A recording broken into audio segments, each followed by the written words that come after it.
ខ្ញុំមានមិត្តភ័ក្តិមានទីប្រឹក្សាអ្នករកស៊ីសហការគ្នាដែលគេមិនប្រាប់រឿងអាកំបាំងនៃការខ្លាចជាអ្នកមានទេតែព័ត៌មានវាសំខាន់ណាស់ខ្ញុំគិតថាអ្នកគួរតែដឹង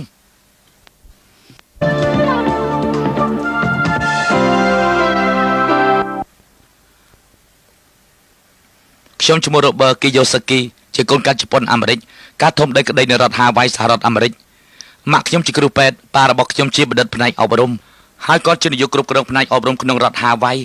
តែធ្វើឲ្យខ្ញុំខុសចិត្តណាស់ពួកគាត់បានរៀបចំអាពាហ៍ពិពាហ៍ដ៏អស្ចារ្យតែពួកគាត់បែកជាបែកគ្នាព្រោះតែរឿងលុយកាក់ក្នុងឆ្នាំ1970នៅអាយុ50ឆ្នាំឪពុកខ្ញុំត្រូវបានគេបញ្ឈប់ពីការងារគាត់មិនអាចងើបវិញបានឡើយខ្ញុំបានស្បត់ចំពោះជីវិតរបស់ខ្ញុំគឺឲ្យខុសពីគាត់អាកំបាំងទី1សារៈសំខាន់នៃភាពវៃឆ្លាតខាងហិរញ្ញវត្ថុសាលាបច្ចុប្បន្ននេះយើងផ្ដោតការសិក្សាលើ SAT ការធ្វើតេស្តពីកម្រិតយល់ដឹងគឺជាអ្វីដែលយើងត្រូវស្វែងយល់ថាតើអ្នកបកកែសរសេរយ៉ាងណាអានបកកែយ៉ាងណាគឺជាជំនាញសំខាន់វាអាស្រ័យលោកអ្នកធ្វើល្អយ៉ាងណាផ្នែក SAT បន្ទាប់មកលោកអ្នកត្រូវសាកល្បងជំនាញផ្ទាល់ដូចជាលោកអ្នកធ្វើជាគ្រូពេទ្យមេធាវីប្រធានអគ្គិភ័យលេខាធិការឬក៏អ្វីក៏ដោយដែលជាការវឹកវើអាជីពប៉ុន្តែអ្វីដែលខ្ញុំហៅថាសាលាមិនបានបរៀននោះគឺភាពវៃឆ្លាតខាងហិរញ្ញវត្ថុយើងមិនបានពិភាក្សាពីប្រធានបទប្រាក់នេះនៅតាមសាលាទេគឺសាលាគ្រាន់តែបណ្ដុះបណ្ដាលយើងឲ្យក្លាយជានិយោជកដ៏ល្អមួយរូបប៉ុណ្ណោះមិនមែនជាអ្នកវិនិយោគទុនដល់បកកែវៃឆ្លាតខាងហិរញ្ញវត្ថុទេតើអ្វីទៅជាភាពវៃឆ្លាតខាងហិរញ្ញវត្ថុនេះបើយើងប្រគល់ប្រាក់$10000ឲ្យទៅមនុស្ស100នាក់យើងឃើញថាមួយឆ្នាំក្រោយមក 80% នៃពួកគេគ្មានសល់អ្វីនោះទេ 16% ដែលត្រូវបានគេឲ្យប្រាក់10000ដូចគ្នាគឺបាន$50,000ដែល$50បានពីការប្រាក់ដែលដាក់ក្នុងធនាគារ 4% ទៀតក្នុងការប្រគល់ប្រាក់$10000ដូចគ្នាគេចេះយកទៅប្រើលើការវិនិយោគអចលនវត្ថុឬក៏វិនិយោគផ្សេងទៀតគេបានដល់ទៅ$20000ឬក៏$1,000,000ឬក៏ច្រើនជាងនេះទើបខ្ញុំហៅថាអ្នកវៃឆ្លាតខាងហិរញ្ញវត្ថុដូច្នេះនៅសាលាយើងរៀនអានរឿងនេះតែយើងមិនបានរៀនពីចំណេះដឹងហិរញ្ញវត្ថុភាពវៃឆ្លាតខាងហិរញ្ញវត្ថុនៅសាលានោះទេខ្ញុំបង្កើតក្រុមហ៊ុនមួយមានឈ្មោះថា Abraham Cable នៅឆ្នាំ1979មានមនុស្ស2នាក់គេខ្លាចជាអ្នកមានហើយតែពួកគេមានលុយខ្ទង់$1,600 លានខ្ញុំបានបញ្ចប់ការសិក្សាផ្នែកហិរញ្ញវត្ថុនៅសាកលវិទ្យាល័យ Texas ប្រហែលជា8ឬក៏10ឆ្នាំក្រោយមកខ្ញុំខ្លាចជាអ្នកឯកទេសហិរញ្ញវត្ថុក្រុមហ៊ុនធ្លាប់ហៅខ្ញុំទៅសួរខ្ញុំថាសូមឲ្យខ្ញុំនឹងជួយរៀបចំដោះស្រាយបញ្ហារបស់ពួកគេមានរឿងអកុសលមួយខណៈពេលដែលខ្ញុំជាអ្នកឯកទេសហិរញ្ញវត្ថុឃើញមានបញ្ហាខ្លះកើតឡើងក្នុងក្រុមហ៊ុនដែលទាមទារឲ្យត្រូវកាត់បន្ថយបុគ្គលិកហើយដូច្នេះហើយកាលពី3ឆ្នាំមុនខ្ញុំបានបញ្ជូបុគ្គលិកប្រហែលជា200នាក់មនុស្សដែលខ្ញុំបានស្គាល់ភាគច្រើនមិនបានយល់ដឹងពីរបៀបរកប្រាក់តាមក្បួនវៃឆ្លាតខាងហិរញ្ញវត្ថុទេហើយដូច្នេះហើយទើបពួកគេចំណាយពេលវេលានឹងស្វែងយល់ពីរបៀបយកប្រាក់បង្កើតប្រាក់ដែលនេះហើយជានៃរបស់ចរន្តសាច់ប្រាក់ដែលចង់និយាយពីការរៀបក្បួនច្បាប់និងពីរបៀបយកប្រាក់បង្កើតប្រាក់វាគឺជារឿងអស្ចារ្យមួយអំពីល្បែងរកលុយនេះដែលត្រូវបានគេបង្រៀនហើយរឿងមួយដែលសំខាន់ចំពោះខ្ញុំនោះគឺកូនខ្ញុំគេចេះលេងល្បែងប្រាក់រកប្រាក់ដូច្នេះគេមិនអាចធ្វើឲ្យនរណាម្នាក់បញ្ឈប់គេចេញពីការងារដែលខ្ញុំបានធ្វើនោះទេគឺគ្មានទេពេលដែលខ្ញុំរៀនជំនាញគណនេយ្យក្នុងសាលាវាគឺជាមេរៀនដ៏គួរឲ្យធុញទ្រាន់មួយដែលខ្ញុំធ្លាប់រៀនដូច្នេះខ្ញុំបានបង្កើតប្រព័ន្ធមួយនេះដែលងាយឲ្យយល់សម្រាប់ខ្ញុំនេះគឺជាទម្រង់មេរៀននៃភាពវៃឆ្លាតខាងហិរញ្ញវត្ថុនេះគឺជាកន្លែងប្រាក់ចំណូលហើយក៏ជាកន្លែងប្រាក់ចំណាយដែលហៅថាកន្លែងមានបញ្ហាហើយបន្ទាប់មកគឺជាតារាងតុល្យការទ្រព្យនិងតារាងតុល្យការបំណុលភ្លាមនោះខ្ញុំដឹងថាបុព្វហេតុចម្បងនៃការពុះពីរកហិរញ្ញវត្ថុគឺធ្វើឲ្យខ្ញុំមានការយល់ច្រឡំរវាងនិយមន័យពាក្យទ្រព្យនិងពាក្យបំណុលដូច្នេះតើពាក្យថាទ្រព្យនិងបំណុលមានន័យខុសគ្នាយ៉ាងម៉េចខ្ញុំបានបើកវចនានុក្រមនៅនិយមន័យពាក្យទ្រព្យនិងពាក្យបំណុលខ្ញុំបានយកច្រឡំនៅពាក្យទាំងនោះដូច្នេះខ្ញុំបានបង្កើតនិយមន័យពាក្យទ្រព្យនិងបំណុលដោយខ្លួនឯងនិយមន័យពាក្យទ្រព្យរបស់ខ្ញុំនោះគឺទ្រព្យគឺការយកប្រាក់មកដាក់ក្នុងហោប៉ៅរបស់ខ្ញុំហើយនិយមន័យពាក្យបំណុលរបស់ខ្ញុំគឺបំណុលគឺការដកប្រាក់ចេញពីហោប៉ៅរបស់ខ្ញុំដូច្នេះហើយអ្វីដែលធ្វើឲ្យប៉ាម៉ាក់របស់ខ្ញុំតស៊ូផ្នែកហិរញ្ញវត្ថុនោះគឺមកពីឪពុករបស់ខ្ញុំដែលខាងធនាគារភ្នាក់ងារអចលនវត្ថុប្រាប់ឪពុកខ្ញុំថាផ្ទះខ្ញុំគឺជាទ្រព្យប៉ុន្តែធៀបពិតបើផ្អែកទៅតាមនិយមន័យរបស់វាគឺផ្ទះខ្ញុំគឺជាបំណុលហើយឪពុកខ្ញុំក៏ថារថយន្តជាទ្រព្យតែការពិតរថយន្តជាបំណុលបើការយល់នេះនៅតែច្រឡំខ្ញុំនឹងបញ្យល់បន្តទៀត នេះគឺជាការបញ្យល់បើខ្ញុំជប់ធ្វើការនោះអចលនទ្រព្យនិងចិញ្ចឹមខ្ញុំតែបំណុលវានស៊ីខ្ញុំគិតថាវាគឺជារឿងងាយយល់ណាស់អាកម្លាំងទី2ឪពុកអ្នកមានមិនធ្វើការដើម្បីប្រាក់ដូច្នេះចំណុចសំខាន់បំផុតនៃចំណេះដឹងខាងហិរញ្ញវត្ថុឬក៏សមត្ថភាពក្នុងការអានតួលេខគឺលោកអ្នកត្រូវយល់ឲ្យបានច្បាស់ពីចរន្តសាច់ប្រាក់ខ្ញុំអាចប្រាប់លោកអ្នកបានអំពីភាពខុសគ្នារវាងអ្នកក្រនិងអ្នកមធ្យមដោយយើងគ្រាន់តែកលេចមើលប្រាក់ចំណូលក្នុងតារាងតុល្យភាពហើយយល់ថាតើចរន្តសាច់ប្រាក់ហូរពីណាទៅណាខ្ញុំបានបង្ហាញពីទម្រង់ចរន្តសាច់ប្រាក់របស់អ្នកក្រចំណុចជាការអ្នកក្រមានការងារមួយហើយប្រាក់ចំណូលដែលបានមកពីការងារត្រូវបានធ្លាក់មកកន្លែងចំណាយពួកគេបង់ថ្លៃឈ្នួលផ្ទះឬក៏ម្ហូបអាហាររួចប្រាក់ក៏ចេញក្រៅពីខ្ទង់ចំណាយហើយនេះគឺជាទម្រង់ចរន្តសាច់ប្រាក់របស់អ្នកក្រទម្រង់ចរន្តសាច់ប្រាក់របស់អ្នកមធ្យមឬក៏លើមធ្យមវិញនោះគឺមានការខុសគ្នាបន្តិចពីទម្រង់ចរន្តសាច់ប្រាក់របស់អ្នកក្រគឺថាប្រាក់ចំណូលចូលតាមផ្លូវនេះហើយចំណូលខ្លះទៀតនោះគឺត្រូវចំណាយលើការបង់ប្រាក់រំលោះចូលធនាគារលើរថយន្តលើប័ណ្ណឥណទានរួចឡើងតាមផ្លូវនេះចូលតាមតារាងចំណាយហើយចុងក្រោយគឺចេញទៅក្រៅដូច្នេះអ្វីដែលលោកអ្នកបានឃើញនៅទីនេះគឺទម្រង់ចរន្តសាច់ប្រាក់របស់អ្នកក្រធៀបទៅនឹងទម្រង់សាច់ប្រាក់របស់អ្នកមធ្យមដូច្នេះទម្រង់ចរន្តសាច់ប្រាក់របស់អ្នកមានវិញគឺមានលក្ខណៈផ្សេងពីអ្នកក្រនិងអ្នកមធ្យមត្រង់ថាទម្រង់សាច់ប្រាក់របស់អ្នកមានហូរចូលពីប្រអប់ទ្រព្យសិនទើបទៅកាន់ប្រអប់ចំណូលដូច្នេះក្នុងគណៈពេលដែលអ្នកក្រនិងអ្នកមធ្យមកំពុងផ្ដោតអារម្មណ៍ទៅលើប្រាក់ចំណូលអ្វីដែលអ្នកមានផ្ដោតអារម្មណ៍នោះគឺប្រអប់ទ្រព្យទៅវិញ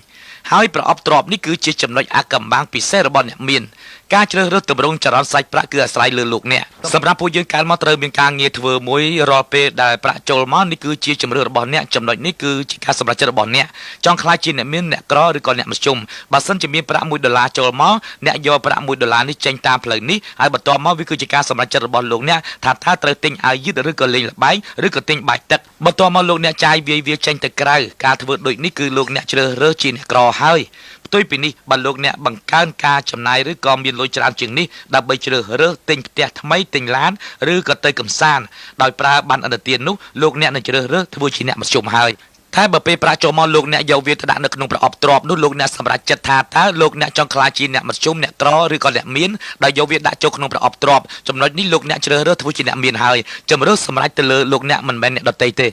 អាកម្លាំងទី3អ្នកមានគិតតែពីអាជីវកម្មរបស់ខ្លួនឯងកាសែតមុននេះលោកអ្នកបានជួបជាមួយនឹងលោក Kate Cunningham រួចទៅហើយគាត់បន្តប្រាប់ខ្ញុំពីរឿងដែលគាត់ជានិស្សិតថ្នាក់អនុបណ្ឌិត MBA មានបរិសុទ្ធសាមម្នាក់ឈ្មោះ Ray Kroc គឺជាអ្នកបង្កើត McDonald គាត់បានឡើងទៅនិយាយក្នុងថ្នាក់រៀន MBA ហើយសួរសិស្សទាំងអស់គ្នាថាតើខ្ញុំធ្វើការរកស៊ីអ្វីសិស្សទាំងអស់ឆ្លើយយ៉ាងលាន់មាត់ថាអេរ៉េពិតណាស់យើងទាំងអស់គ្នាដឹងថាជំនួយរបស់លោកនោះគឺ Hamburger ហើយគាត់និយាយថាទេជំនួយរបស់ខ្ញុំគឺមិនមែន Hamburger ទេជំនួយរបស់ខ្ញុំគឺអចលនវត្ថុអ្វីដែលលោករ៉េកំពុងនិយាយនោះគឺថាជំនួយរបស់គាត់មិនមែនលក់ Hamburger ទេតែនៅត្រង់នេះជំនួយរបស់គាត់គឺអចលនវត្ថុ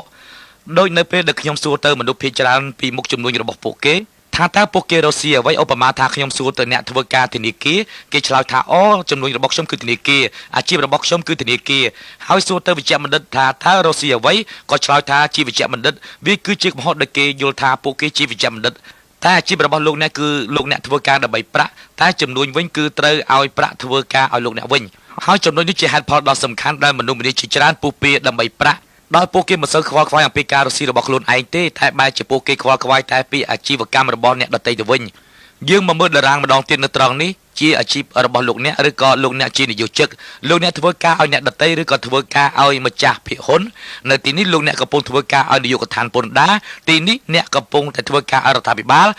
លហើយនៅទីនេះបើសិនជាអ្នកទិញផ្ទះនោះអ្នកធ្វើការឲ្យធនាគារហើយព្រោះអ្នកត្រូវបង់រំលោះឲ្យធនាគារដូច្នេះបើលោកអ្នកចង់មានចង់សប្បាយនិងចង់បានជោគជ័យនោះលោកអ្នកត្រូវរកស៊ីខ្លួនឯងមិនត្រូវធ្វើការឲ្យអ្នកដទៃទៀតទ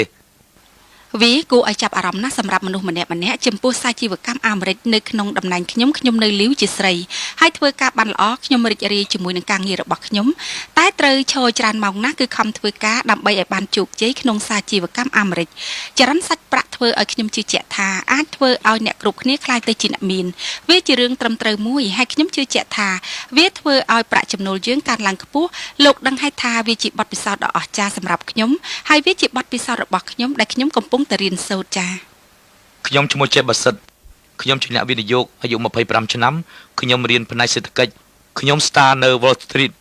អតិថិជនរបស់ខ្ញុំភាគច្រើនអាយុ40 ទៅ50ឆ្នាំពួកគេមិនដែលគិតពីហិរញ្ញវត្ថុទៅអនាគតទេសម្រាប់ខ្ញុំឥឡូវនេះ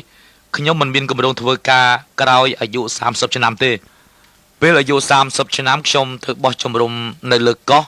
ហើយចរន្តសាច់ប្រាក់នឹងបង្ហាញខ្ញុំវាអាចធ្វើខ្ញុំធ្វើបានជោគជ័យដូច្នេះអ្វីទៅដែលបណ្ដាលឲ្យមានការពុះពៀខាងហិរញ្ញវត្ថុ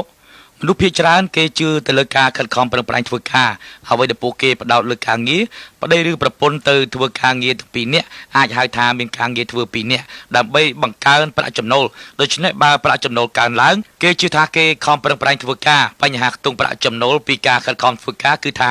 បើប្រាក់ចំណូលកើនឡើងការបងពុនកើនឡើងលោកអ្នកចំណាយកើនឡើងព្រោះជីវភាពកើនតម្រូវការកើនដូច្នេះបើលោកអ្នកត្រូវការទិញផ្ទះដីធ្លីឡានថ្មីទូកថ្មីព្រោះធនាគារបានប្រាប់លោកអ្នកថាវាទាំងអស់នោះគឺជាទ្រព្យហើយដូច្នេះហើយវាត្រូវឡើងត្រង់នេះហើយលោកអ្នកខិតខំធ្វើការចំណាយរបស់លោកអ្នកកើនឡើងបំណុលកើនឡើងភ្លាមនោះលោកអ្នកនឹងគ្មានសល់អ្វីនោះទេអ្វីដែលកើតឡើងបន្ទាប់មកនោះគឺលោកអ្នកបាត់បង់ប្រាក់ចំណូលថាត្រង់នេះខ្ទង់ចំណាយត្រូវចេញទៅបាត់ទេចម្លើយគឺទេហើយត្រង់នេះខ្ទង់បំណុលចេញទៅបាត់ទេចម្លើយគឺទេហើយនេះហើយទើបយើងហៅថាហិរញ្ញវត្ថុអស្ថិរភាពឬក៏ការពុះពីហិរញ្ញវត្ថុ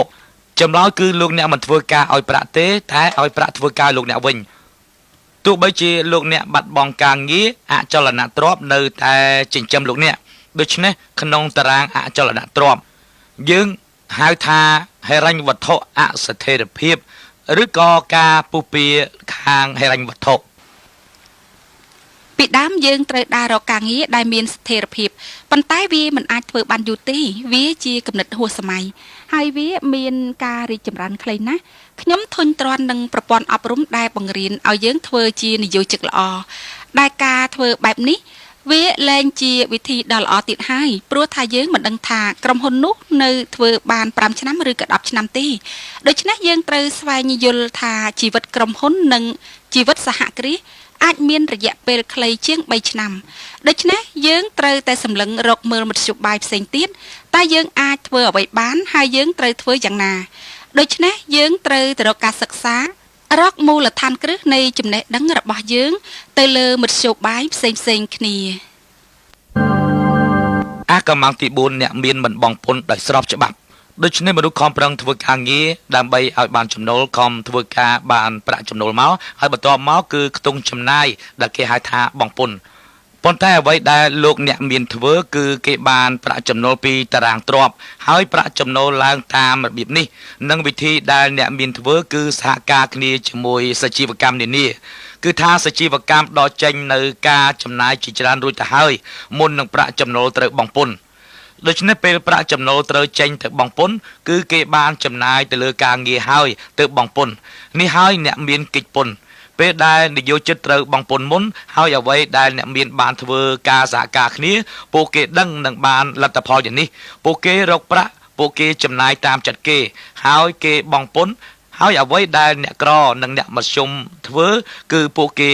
បានខំធ្វើការពួកគេបងពុនជូនរដ្ឋហើយពួកគេចាយវាក្នុងការរស់នៅពីប្រាក់ដែលនៅសេសសល់នេះនោះហើយជាភាពខុសគ្នាដ៏ធំមួយរវាងអ្នកមានអ្នកក្រនិងអ្នកមធ្យមពេលខ្ញុំបានបង្រៀនសិស្សនៅសាលាពីការងារពិតប្រាកដខ្ញុំបានរកឃើញពលរដ្ឋនិងកូនសិស្សសិក្សាពីការធ្វើអាជីវកម្មលើអចលនវត្ថុយើងបានផ្ដល់ឲ្យពួកគេនៅមេរៀនមូលដ្ឋានគ្រឹះនៃការរកស៊ីពិតប្រាកដតែពួកគេមិនដឹងពីមេរៀនវិនិយោគនោះទេមែនដូច្នេះពួកយើងរំភើបចិត្តពុនពេកណាពីលបែងចរន្តសាច់ប្រាក់នេះព្រោះឥឡូវនេះយើងបានបរៀនសិស្សតិចតួចណាស់ពីមូលដ្ឋានគ្រឹះពីរបៀបវិនិយោគនិងហិរញ្ញវត្ថុដូច្នេះយើងត្រូវបរៀនពួកគេឲ្យយល់ដឹងឲ្យបានច្បាស់ពីបញ្ហានេះដើម្បីឲ្យពួកគេយកទៅធ្វើការអនុវត្តក្នុងជីវិតពិត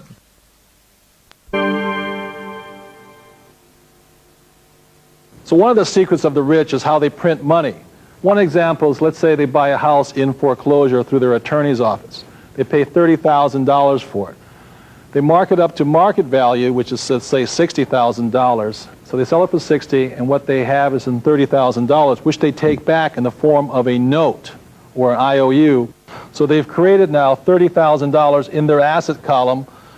from this one transaction. Or another way of doing it is you take a piece of land, about 80 acres. I paid $100,000 for this whole chunk of land. There was a house on the property, so I chopped off 4 acres and sold the house for $145,000. So I made $45,000 from both selling the house and 4 acres. I then divided up the land into 3 parcels, selling each parcel for $100,000 each, again taking it back in a note or a form of an IOU. So over here I had now invented $300,000 in my asset column. Or another example I do is called an IPO, initial public offering. I put $10,000 seed money into a company I'm forming.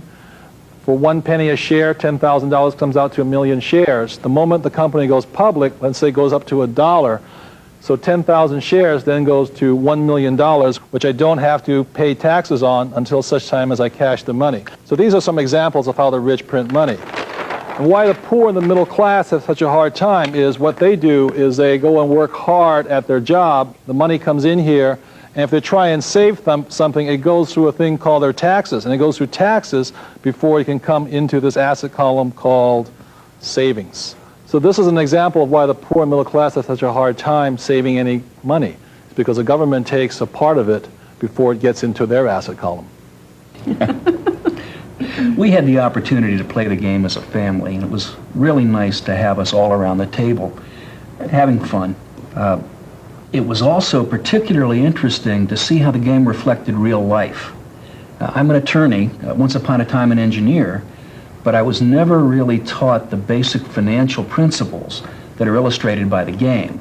I'm the accountant in the family. That's why he's never really had to learn the basic fundamentals of the game. And so my background, I'm a CPA, my background is accounting, so I understand the fundamentals as presented in the game. And what was particularly fun for me was I was able to help both Mike and my daughter Shelley understand the concepts that gave them problems. So it was fun because we were able to learn together. I'm a college student. In school you really don't learn much about money and financing, and I was surprised how much I really enjoyed this game. I learned a lot about investing money and financing, and I really enjoyed it. It was a lot of fun. So a couple of years ago I wrote a book called If You Want to Be Rich and Happy, Don't Go to School. It was an international bestseller. And many people think I'm anti-education. Nothing could be further from the truth. As I said, my profession is education. I'm a teacher. I love learning. And so I think scholastic aptitude, which you go to school for, is important, as well as professional aptitude, ability to be an attorney, a lawyer, a doctor, or a secretary. Very important skills. But also, in this world of great change, financial intelligence is excruciatingly important right now. But this is the reason I created the game Cash Flow. But please remember, it's just the fundamentals, the beginning, the foundation. There's a lot more to learn. But always remember this also. No matter which way the economy goes, ultimately, whether you're poor, rich, or middle class, the choice is up to you. One of the foundations of learning is repetition. So please remember this. The more you play this game, the richer you will become.